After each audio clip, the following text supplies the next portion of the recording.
por su presencia aquí. Brevísimamente. Lo primero, manifestar la satisfacción por la continuidad de los pactos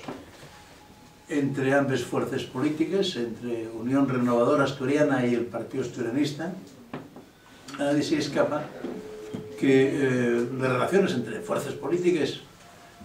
de culturas distintas no son siempre fáciles, pero en este caso son bastante fáciles, y cuando hay problemas pues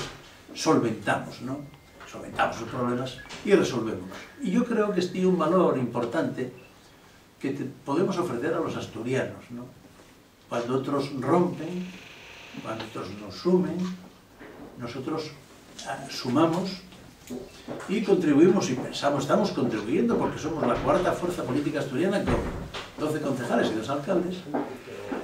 Estamos contribuyendo y vamos a contribuir de manera decisiva, porque no aspiramos a otra cosa que a ganar las elecciones, a solucionar los problemas de los asturianos, solucionarlos en materia de empleo, en materia de autoestima y en materia de esperanza de futuro. Y dicho eso, tengo que decir otra cosa más, nada más, que me siento enormemente honrado por encabezar esta vez, en este turno, digamos, a la candidatura de estas dos fuerzas políticas, de esta unión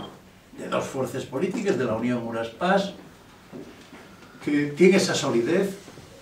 y que además tiene la voluntad de permanencia y sobre todo que trabaja en virtud del interés de los ciudadanos asturianos y no como otros de aquello que os ordenen desde Madrid. Y la cuestión fundamental, el problema fundamental de Asturias es que las fuerzas políticas están exclusivamente al servicio de Madrid, son vasallos abyectos de Madrid, y es parte del problema que tenemos en Asturias, porque van 30 años de enormes inversiones del Estado, por una parte que se despilfarren, y por otra parte de inversiones incumplidas del Estado, que el temor a los señoritos de Madrid de estas fuerzas políticas serviles fan que no sean capaces siquiera de exigir que sea de otra forma. Repito, por lo tanto, satisfechos estamos, enormemente satisfechos de los acuerdos, satisfechos de la continuidad al servicio de los asturianos, y yo personalmente pues siéntome enormemente honrado en representar a estas fuerzas políticas ante los asturianos, y esperamos, pero no como se vi, no defraudaros, sino daros enormes satisfacciones a partir del 22 de mayo, y que, repito, espero que seamos fuerza mayoritaria, no solo fuerza coyuntural o fuerza temporal, sino fuerza mayoritaria en Asturias. Y eso y todo, estamos a su disposición para contestar, supongo que a una pregunta, pero nada más que a una. Y damos más que a otros no dejen.